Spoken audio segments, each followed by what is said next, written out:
La fractura hidráulica, dependiendo de quién la explique, pues contará una cosa o contará otra. Voy pasando rápido porque vamos muy mal de tiempo. ¿En qué consiste? Básicamente es en hacer una tubería vertical atravesando acuíferos, salados o dulces, lo que encontremos, hasta una capa de roca que esté con la suficiente madurez, o que yo, por los análisis que haya hecho, sepa que ahí tengo alojado el gas en los poros. Una vez que llego a esa roca, la tubería la hago horizontal. ¿Cuánto? Pues antes se podía hacer hasta 200 metros, medio kilómetro, y ahora se hace hasta 2 o 3 kilómetros. La proyección horizontal.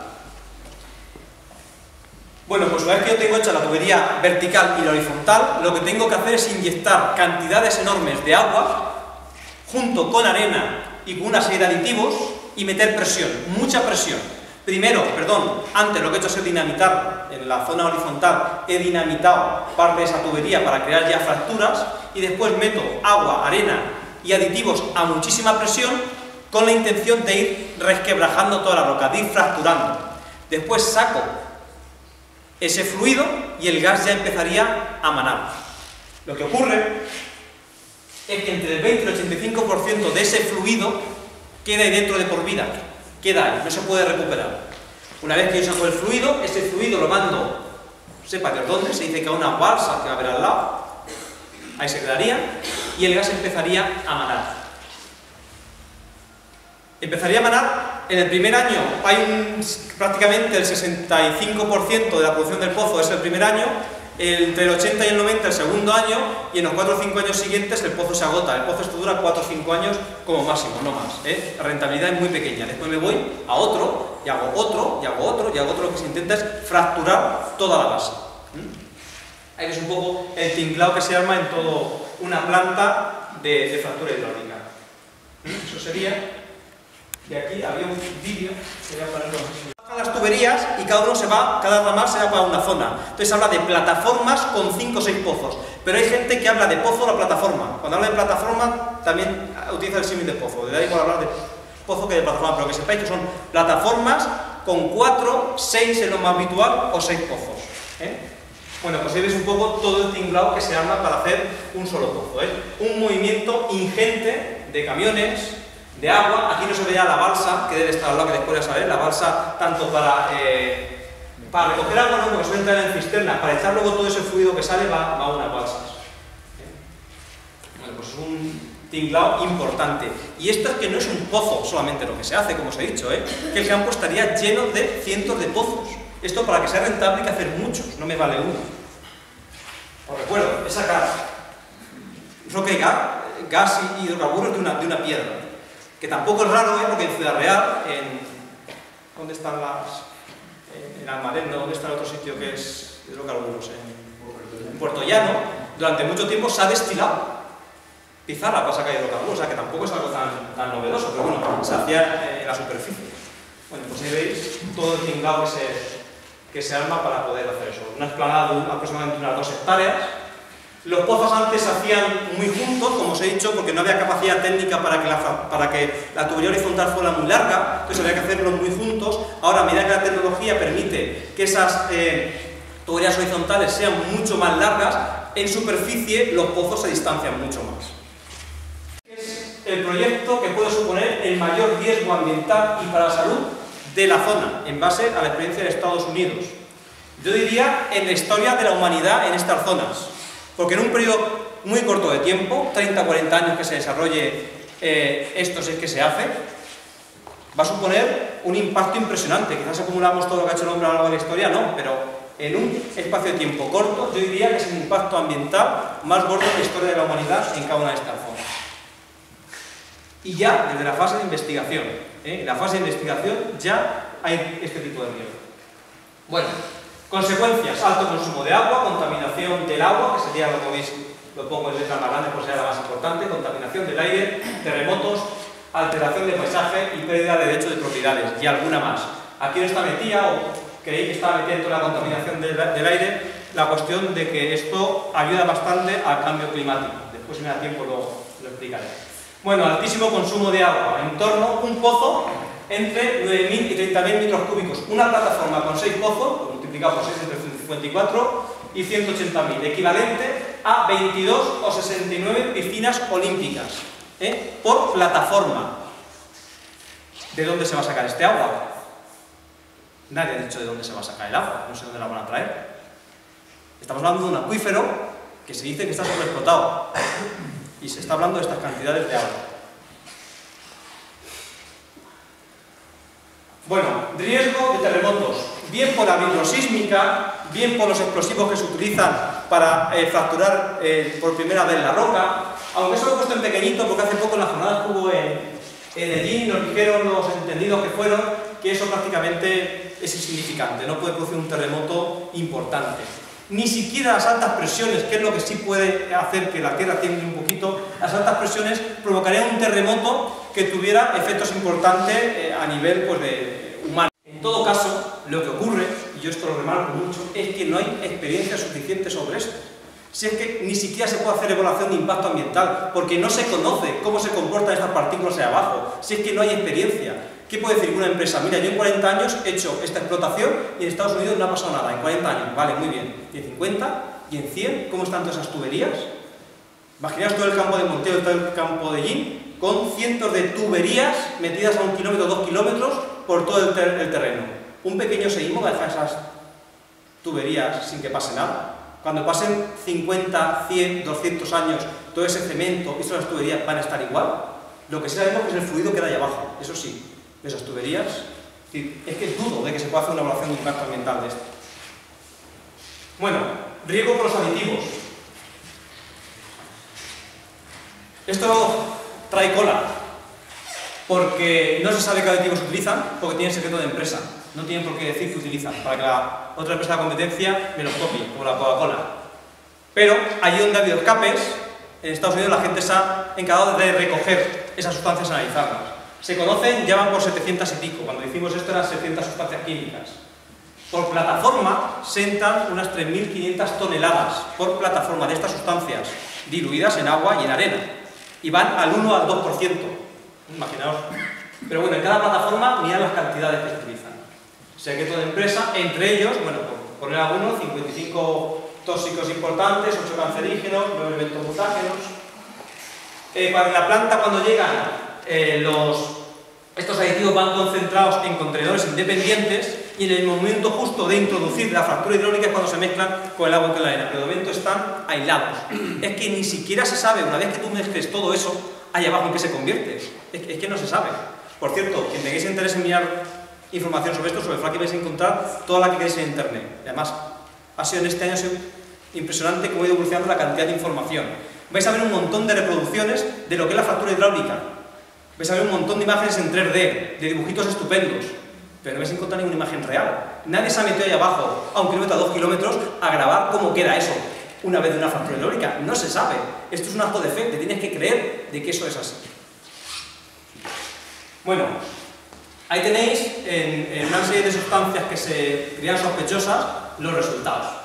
No se ve bien, pero bueno, afectan a los respiratorios, al aparato digestivo, al aparato endocrino. Por cierto, el aparato endocrino, ahí tenemos, ese de ahí, son los disruptores endocrinos. Ayer precisamente en El Mundo hay un artículo haciendo referencia a una publicación de un trabajo en la revista Endocrinology que hablaba de esto, el riesgo de la fractura hidráulica, pues se utilizaban muchas sustancias, el 12% del fluido eran sustancias que son disruptores endocrinos. Sabéis que las hormonas regulan un montón de cosas en el organismo, pues esto se hace en la puñeta. Y es esa de ya la cantidad de daños que hay en el organismo. De esos de los conocidos, los que se han conocido. Este es el artículo que decía El Mundo. Por no enrollarme, pero bueno, hay un informe de la Escuela de Ingeniero de Minas de España que salió hace unos meses, a raíz de toda esta polémica, un informe que es casi de risa, diría, que es un poco risa de la gente. Ese informe, porque dice como que todo está controlado y todo está minimizado, pero luego te dice de que sí, que efectivamente se sacan sustancias radiactivas en cantidades muy bajas, pero efectivamente te dice que todo eso se acumula en unas balsas que se va evaporando y cuando llega un tomo importante de esos restos que quedan, es una especie de arcillas, una especie de sales, en Estados Unidos se utilizan para los hielos en las carreteras. Dice, me está diciendo que están sacando puntos radiactivos en cantidades pequeñas, pero se va acumulando esa cantidad por no ser tan pequeña, y que luego lo utilizan en las carreteras para los hielos. Bueno, nada, después hay cosas más graves que se hacen con esas sustancias. Bueno, pues eso, que esas sustancias que están debajo muy tranquilicas las podemos remover y llegar a la superficie. ¿Dónde pueden llegar? Pues pueden llegar al aire, porque muchas de ellas son volátiles. Bien por escapes de camiones, cada plataforma de media unos 5.000 viajes de camión. Imaginemos el movimiento que vamos a tener en los pueblos, tan agradable. Escapes en los pozos, muchos escapes, y luego tenemos las basas de acumulación, donde van eso que sacamos, todo ese fluido, o bien el 30%, o el 20%, o el 80% que sacamos, va a esa base de acumulación. ¿Qué se dice? Que podrán ir a plantas de tratamiento, no sé qué plantas, porque si las plantas que tenemos ahí no son capaces ni de poder tratar lo que echamos por el fregadero, imaginaos para poder tratar todo esto. No existen plantas. Las que en Estados Unidos han demostrado que no son eficaces. O bien se entierran, ojos que no ven, corazón que no siente, no tenía que caer en a través de Estados Unidos, o permanecen allí. Basas de ese tipo son las que están asociadas a cada planta. Y por si es poco, para que cunda, se utilizan una especie como de cañones con ventiladores para dar aire a las sustancias y que no se vean. Pueden llegar también al agua, tanto a aguas superficiales como a aguas subterráneas, bien por las fugas de todo lo que es el trabajo de superficie y los escapes, o bien por la conexión con la zona de fractura. El mayor problema lo supone la contaminación de los acuíferos. El mayor problema porque es de por vida. ¿Quién limpia un acuífero luego de estas sustancias? Una vez que se ha contaminado, ¿cuánto tiempo tiene que pasar para que se limpie el acuífero? Nadie puede asegurar una total y eterna impermeabilización del sistema. Bueno, contaminación del agua, bien de los acuíferos, bien por fallos y desgastes en las tuberías de perforación, aunque van con un montón de capas y de cementos y de historias, eso con el tiempo se puede deteriorar. Bien por fracturas por los explosivos a las altas presiones, yo allí tengo un pozo y aquí estoy explosionando. ¿Quién me dice que allí no va a provocar una fractura en la tubería que tengo allí puesta? Por las altas presiones o fallas existentes, ya vamos a ver el tema de las fallas, bien por seísmos futuros o bien por unas perforaciones. Y si en el futuro nos interesa llegar ahí abajo para algo, ¿quién se va a atrever a meter una sonda ahí abajo sabiendo lo que es? El campo de Montiel estaría... El campo de Montiel estaría más o menos por ahí. Estamos en la zona de menor riesgo sísmico de España. Vale, bien. La zona de allí estaría por aquí. Aquí hay un poquito más de riesgo sísmico. Estamos haciendo esto. Pero si nos vamos al campo de Montiel, y este es un mapa que yo sí que lo he visto alguna vez en algún trabajo y no le he hecho caso a ninguno, y esta vez sí que hay que hacerle caso.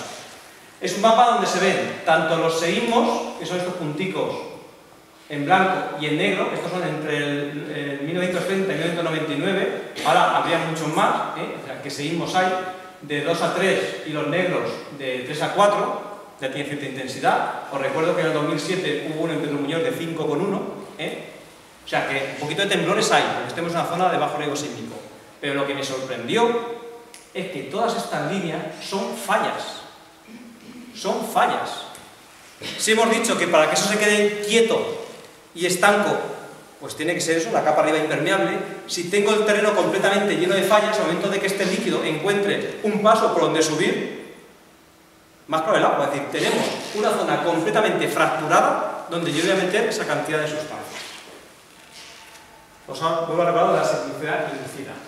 Y de lo más conocido, y no es a lo mejor de lo más importante, pero sí más conocido, es la contaminación por gas metano. El agua que arde o los pozos que explotan, que habéis visto en algún documental, alguna imagen, ¿no? Habéis visto el grifo, le enciendes, sobre todo en el documental Castrán, que enciendes y arde. El metano, sin embargo, no hay perjudicidad para la salud, te puedes beber un agua con metano, un vaso de agua con metano y no pasa nada. El riesgo es que se acumula. Entonces se acumulan las tuberías, se acumulan los pozos, ante una chispa o una llama, pues explota. Los acuíferos en el campo de Montiel que se han afectado, el 23, todo el mundo bajo la laguna de Ribera, el 24 y el 23, que sería la Mancha Occidental, por representáis por las tablas de Daimiel. Tienen comunicación entre ellos. El proyecto ahora mismo está sobre el 24, el proyecto está tocando el 24, pero hay comunicación entre el 24 y el 23, por tanto lo que se contamina el 24 irá a parar el 23. Pero más aún, ¿y con el de aquí de Albacete? El 24, por la zona de Santa Marta y por ahí, están conectados. Es la zona límite de los dos acuíferos. Cuando el del Júcar, que suele estar más bajo que el del campo de Montiel, tiene más agua, pasa agua de uno a otro. Por lo tanto, yo no descartaría que incluso puede haber contaminado el acuífero de aquí de Albacete, el 18. Pues, buenas tardes. Gracias a Juan por la presentación y por la invitación también a la UPE, por haber invitado a poder poner aquí un tema que sí, que es verdad que nos está preocupando mucho, sobre todo allí en la zona donde están aprobados los proyectos. Y bueno, gracias también a los que nos habéis acercado aquí esta tarde para ver qué os contamos. Vengo como miembro de la plataforma contra la fractura hidráulica del campo de Montilla-La Mancha, una plataforma que tiene poco más de un año. Y bueno, pues de las cosas que ha dicho Juan, casi nada estaría muy relacionado con el tema que voy a explicar hoy, aunque sí, va con el tema ambiente, pero ya voy a hablar hoy de tema de hidrocarburos, de gas, de petróleo. Y la verdad es que si hace un año o poco más ahí me dicen que voy a estar hablando de petróleo y de gas, nada queda más lejos de eso de mí que hablar de hidrocarburos, ¿no? Pero bueno, a veces cuando las cosas suceden así, urgen y ves que nadie resuelve o te resuelve las cosas, pues uno tiene que implicarse y empezar a mirar información hasta el punto de que hoy me encuentro hablando aquí de hidrocarburos. No soy geólogo, hidrogeólogo, no soy ingeniero, por lo tanto no soy ningún experto en lo que voy a hablar hoy. Lo que sé o lo que sabemos en la plataforma ha sido a raíz de nuestra inquietud, de nuestra preocupación, pues de empezar a mirar información. Eso sí, mucha información sobre el tema, porque uno de los objetivos de la plataforma era recabar información tanto de estos proyectos que vamos a contar hoy aquí, como información de la fractura hidráulica en sí y de las consecuencias para el medio ambiente y para la salud. Quizá un poco de la salud sí que esté un poco más relacionado con mi tema personal, con mi profesión, que soy enfermero, y quizá por ahí pueda hilarse un poquito la causa, aunque bueno, tampoco hay una relación directa. El caso es que bueno, pues uno de los objetivos es toda esa información que recabamos, poderla pasar a la población, puesto que son proyectos que se están llevando con total oscurantismo y sin información ninguna. Entonces, uno de los principales objetivos que tenía esta plataforma era recabar información y pasarla a la población, y que la población pueda un poco, por lo menos, tener derecho a opinar. La charla que traigo de aquí, la ponencia que traigo de aquí, es prácticamente la misma que hemos ido poniendo en todos los pueblos, en todos los institutos, en todos los sitios donde nos han llamado para dar las charlas. Prácticamente la misma. Se va actualizando, se quita alguna cosa, se pone, pero la base es la misma. Para que os hagáis también una idea de qué es lo que se ha contado allí donde se van a hacer los proyectos. Es una charla larga que voy a intentar comprimirla en una hora, por lo que veis muy deprisa, pero son cosas muy sencillas, voy a ir muy deprisa.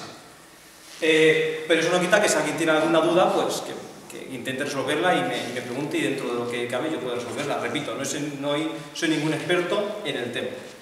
Pero bueno, ¿qué es lo que voy a contar aquí hoy? Bueno, pues en principio, ¿cuál es el estado de los proyectos aquí en la provincia de Albacete? ¿Qué proyectos hay y en qué estado están?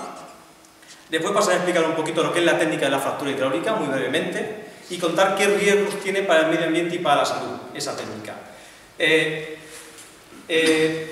Riesgos para la salud que están avalados por la experiencia en otros países, sobre todo en Estados Unidos, que es donde se ha desarrollado esta técnica, y avalados por informes que están saliendo todos los días y opiniones de expertos que están diciendo que esto es una auténtica salvajada, que esto debe pararse porque es una auténtica salvajada. Después de lo que voy a contar yo aquí, la versión desde la plataforma, obviamente si aquí estuviera alguien de una empresa de hidrocarburos os contaría otra historia, pero la versión nuestra es la que vamos a contar aquí hoy, bueno, pues después que cada uno saque ya sus conclusiones. A medida de que se ha dado esa información, el qué con interrogante empieza a ser más pequeño, la gente ya empieza a saber de qué es esto, pero ese qué de admiración cada vez es mayor. Cuanto más se sabe qué es la fractura hidráulica y qué consecuencias tiene, la indignación de que esto vaya adelante en la población es mayor. Bueno, pues en un mapa de Albacete vamos a situar un poquito las zonas donde están los proyectos. Esas serían las dos zonas, el campo de Montiel y la zona de Ellín. Bueno, ¿y quién aprueba estos proyectos de investigación? ¿Quién aprueba estos proyectos que ya están aprobados? Bueno, pues cuando afecta a una comunidad autónoma sola, como es el caso del campo de Montiel, que afecta a dos provincias, Ciudad Real de Albacete, es la Dirección General de Industria, Energía y Minas, o sea, la Junta de Comunidades quien aprueba.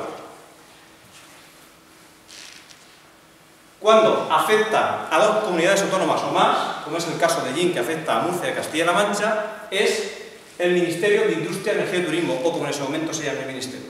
¿Vale?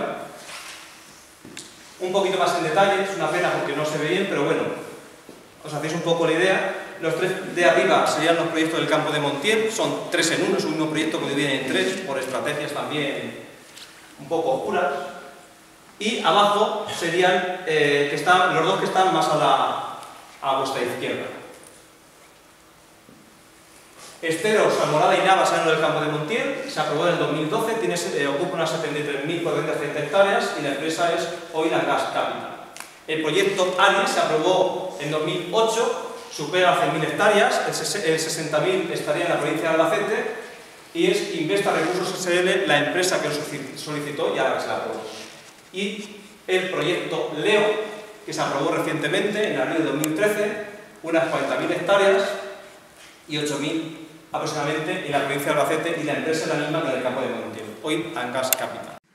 Yo voy a centrar un poquito más porque es lo que más conozco en el campo de Montiel, aunque compañeros me han pasado información de allí, pero yo el que más conocimiento tengo es en el campo de Montiel, entonces quería desarrollar un poquito más como ejemplo para que veáis es el del campo de Montiel. Bueno, pues Oil and Gas Capital es la empresa concesionaria. ¿Y qué ocurre? Bueno, pues cuando una empresa tiene que hacer un proyecto de investigación para explotación de hidrocarburos, la ley dice que tiene que informar a competencia de que lo va a hacer, por si también está interesada en esa zona. De modo que lo primero que tiene que hacer es publicar en el documento oficial de la región y luego en el BOE, decir algo que decía, oigan ustedes que yo estoy interesado en este territorio para explorar esto. Bueno, pues eso sí que se hizo. En agosto de 2011 se publicó, se informó a la competencia, pero no hubo nadie que estuviera interesado en el territorio. Posteriormente, ya en 2012, en febrero de 2012, se inicia el procedimiento de evaluación de impacto ambiental en la Junta de Comunidades. Se pasa a consultas previas. En consultas previas sí que se manda información a los ayuntamientos, a las delegaciones de montes, a la Confederación y a algunas asociaciones conservacionistas, pero es un informe que se puede tachar casi de ridículo. Son 12 páginas que en muchos sitios es rellenar, no procede, no procede, no procede, y esa es la información que le llegó a los ayuntamientos, bueno, al demandado de consultas previas. 12 folios.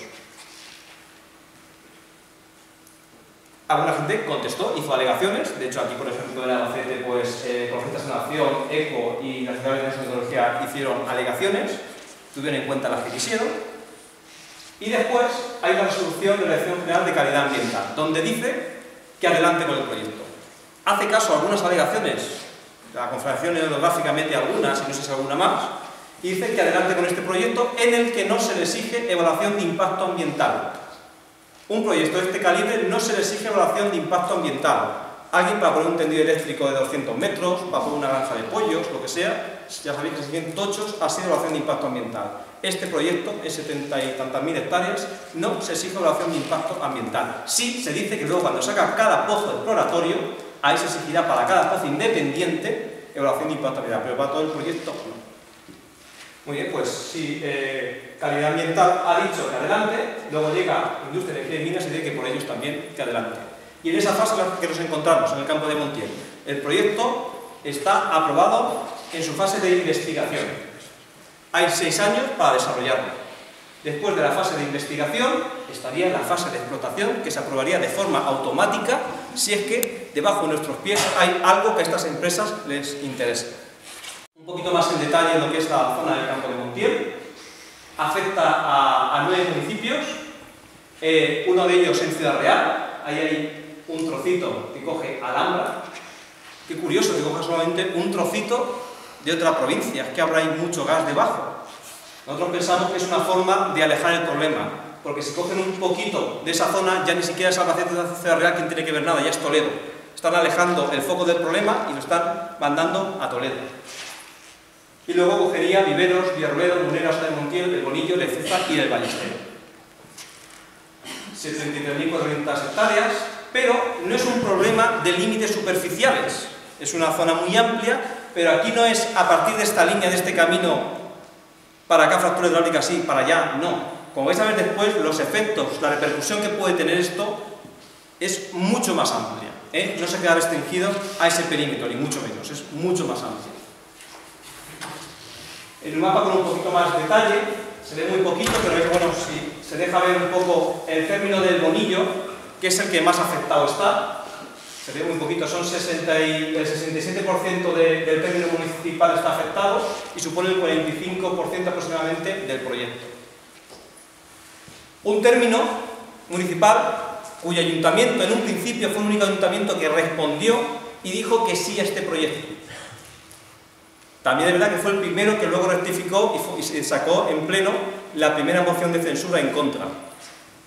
No sabía, bueno, muchos ayuntamientos dicen que no han recibido ninguna información. La administración ha podido demostrar que sí se les mandó la documentación. Algunos ayuntamientos dicen que no la recibieron por ningún sitio. La administración ha dicho que sí y tiene su acuso de recibo de haber llegado a eso. Pero a muchos ayuntamientos ni la vieron. Dejaban un periodo que deja en 20 días, un mes para responder, y el del Bonillo respondió. Tú te lees eso y realmente pone investigación, los pozos no sé cuánto de diámetro, y realmente si no sabes de qué va la fractura hidráulica, pues no es excusar ni mucho menos al ayuntamiento, pero bueno, dijo, pues si es investigación, pues adelante. Cuando pudimos informar de qué era esto, dijimos, oigan ustedes, entrénse bien de lo que es esto, que han dicho que sí. Tardaron un tiempo en responder, pero cuando busqué información dijeron que es un término municipal, esto no se va. Estamos explicando también cuáles son las fases del proyecto de investigación. Queremos que la población tenga el máximo de información de cómo van a ser los movimientos de la empresa, sobre todo para que luego no haya malos entendidos, como ocurrió en otras zonas, como en Torreperogil. Es decir, hay que saber un poco cómo se van a mover.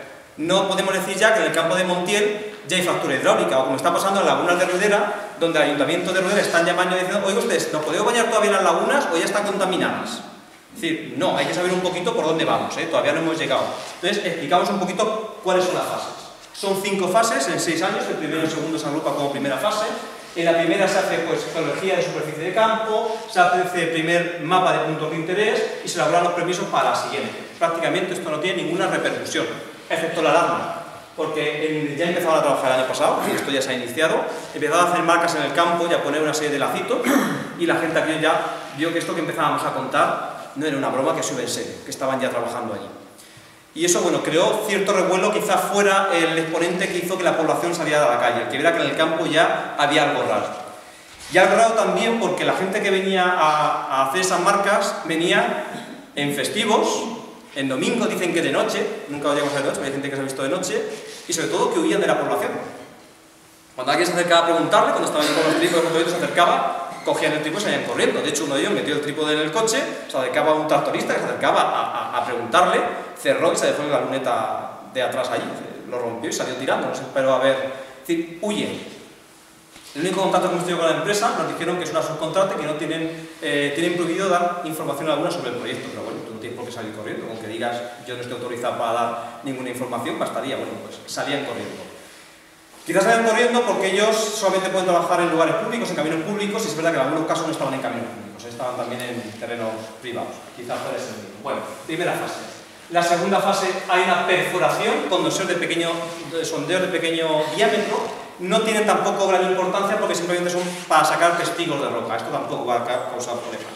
Y luego entramos al cuarto año en la fase de vibrosísmica, que es ir con unos camiones, antes se hace con explosivos, con dinamita, son unos camiones que ponen una placa en el suelo y crean un pequeño temblor, que por refracción pues pueden ver las ondas, qué tipo de material hay debajo. Bueno, pues esto se dice que no se hará, que se hará en no menos de 100 kilómetros. Ahí lo dejan. 101, 500, 2000, no se sabe, no menos.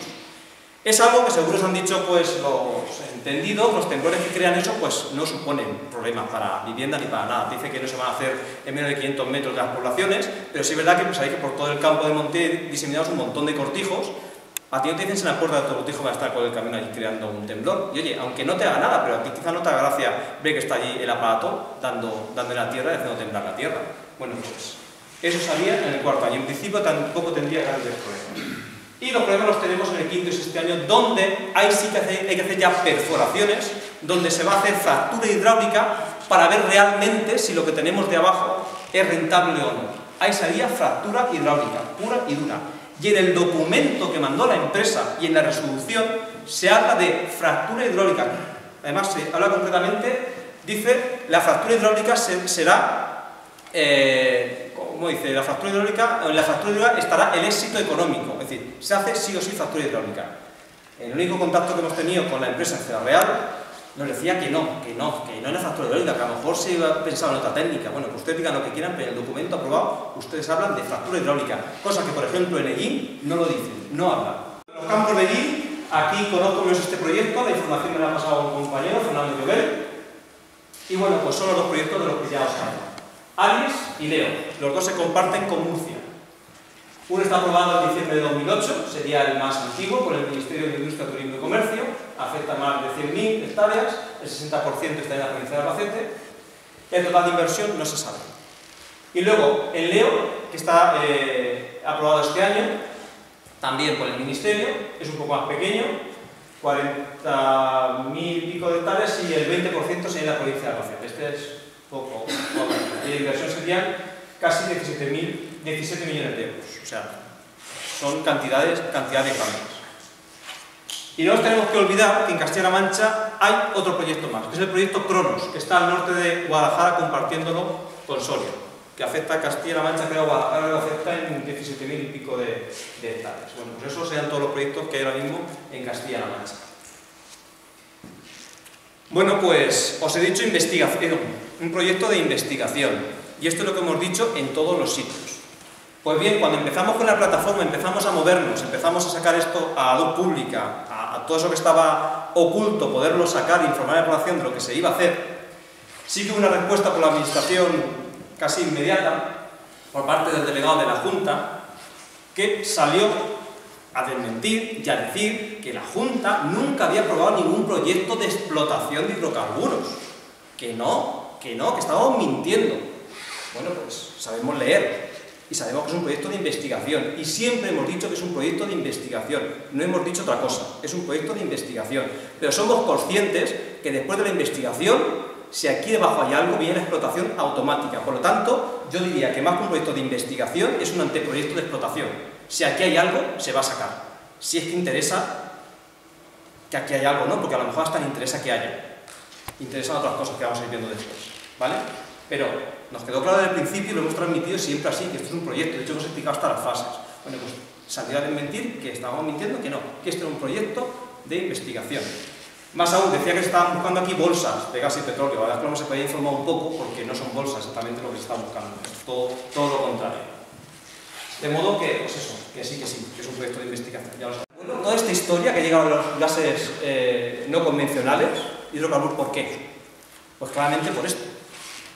Porque el petróleo y el gas convencional se están agotando, tal y como llevaba anunciando mucha gente hace mucho tiempo, y no solamente los grupos conservacionistas.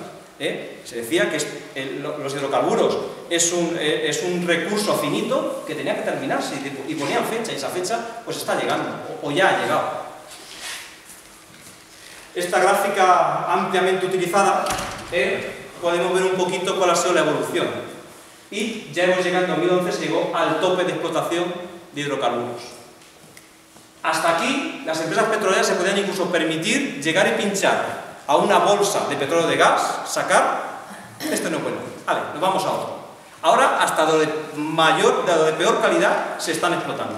Y como eso ya se está terminando, hay que buscar otro tipo de gas, o mejor dicho, el mismo gas, pero extraído de forma diferente. De modo que esto sería el gas del petróleo que hemos utilizado hasta ahora, en picado, y esa parte de ahí sería el gas no convencional. En algunos sitios de Estados Unidos la línea es muchísimo más gruesa, las previsiones son muchísimo más gruesas, aunque cada vez la están adelgazando más. Pero bueno, pues eso, que los recursos de hidrocarburos convencionales se agotan.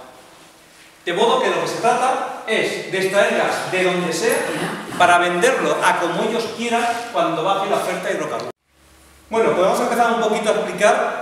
He explicado ya los proyectos que hay a escala nacional y sobre todo a nuestra escala en la provincia de Albacete. Vamos a explicar un poco unos conceptos básicos antes de entrar de lleno en lo que es la fractura hidráulica. Son dos conceptos muy básicos, que es porosidad y permeabilidad, pero que van a ser la clave para si es extracción convencional o no convencional. La clave va a estar en estos dos conceptos. Y es en la porosidad y la permeabilidad de la roca. La porosidad es que la roca tenga, pues eso, pequeños poros dentro de la roca. Poros, una roca de este tipo que parece compacta, que no tiene poros, pues esto tiene poros dentro. Eso sería la porosidad. Hay rocas más porosas y rocas menos porosas. Y la permeabilidad, que sería la comunicación de los poros en esa roca. De modo que hasta ahora lo que se ha extraído son gases en rocas que eran porosas y permeables. Pero ahora se está buscando este tipo de gas o de petróleo en rocas que no son permeables. Pueden tener porosidad, pero no son permeables. Esa es ahí donde vamos a buscar ahora el gas o el petróleo. Aunque realmente lo que no es convencional es la técnica, porque como os digo, tanto el hidrocarburo, el gas o el petróleo es el mismo, va a ser gas natural. Lo que no es convencional es la técnica, y esperemos que por mucho tiempo no sea convencional. ¿Cómo se han formado estos hidrocarburos? Bueno, esto yo creo que todo el mundo lo sabe, pues en cuencas sedimentarias en antes de ayer, hace 300 o 400 millones de años, en cuencas sedimentarias, todos los organismos que se iban moviendo se van depositando, sobre todo microorganismos, pues iban formando un lecho, después se iban sedimentando una serie de arcillas y de limos. Tienen que darse una serie de condiciones para que esto ocurra, y bueno, pues se tiene que sedimentar una serie de limos y de arcillas, de modo que tapen completamente toda esa materia orgánica, que se quede en un ambiente totalmente anaerobio, sin nada de oxígeno, que no haya oxidación, y ahí empieza a transformarse esa materia orgánica en petróleo y en gas. ¿Qué tipo de gases, de hidrocarburos encontramos? Bien, todo es igual, es decir, eso se sedimenta y todo forma el mismo tipo de gas y el mismo tipo de petróleo. Pues sí, es el mismo, pero la forma en que lo vamos a encontrar es diferente. Entonces encontramos, por una parte, tenemos esa capa de roca, donde han quedado alojados la materia orgánica que está produciendo ese gas y esos hidrocarburos. Entonces puede ocurrir que con el tiempo, con el paso de los años, por la presión, por la temperatura, por varios factores, eso empieza a migrar. Las partículas de gas y petróleo empiezan a migrar, empiezan a subir, por presión empiezan a subir hacia la superficie. Hasta que llegan a una zona que encuentran un techo permeable. Bueno, pues ahí se aloja y se va acumulando el gas, el petróleo y muchas veces agua. Si coincide que esa roca donde se aloja es una roca muy porosa y muy permeable, tenemos lo que siempre se ha llamado una bolsa de petróleo y de gas. Cuando hablamos de bolsa de petróleo y gas, no penséis que es un hueco debajo de la tierra como una bolsa que está libre. No, son rocas muy porosas y muy permeables, y ahí estaría alojado ese gas. Arriba, el techo impermeable que le deja que suba. Esa es la bolsa, y es donde tradicionalmente hemos pinchado, y por presión, casi como los dibujos animados, ha salido el gas y ha salido el petróleo, ¿vale? Pero puede ocurrir que esa roca no esté madura y estén alojados en esos poros. Dentro de esta roca esté alojado el gas y el petróleo. Esos serían los no convencionales, y los otros serían los convencionales, los han hecho toda la vida. Hay cosas intermedias, bueno, no voy a explicar que hay cosas asociadas a carbón y todo eso. Puede haber algo intermedio, y es que parte de esa roca, los hidrocarburos hayan migrado y estén alojados en areniscas.